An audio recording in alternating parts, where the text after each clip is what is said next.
दुसऱ्या टप्प्याची ही पुन्हा संघर्ष यात्रेची सुरुवात या 40 गावच्या सभेपासून झालं, मी अशी घोषित करतो.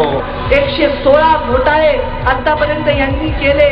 म्हणजे जेवढ्या योजना महाराष्ट्र शासनाच्या लोकांना भलं करण्यासाठी नसतील तेवढे घोटाळे या सरकारने केलेले आहे. त्यांना या निवडणुकीत आपल्याला जाब विचारायचा.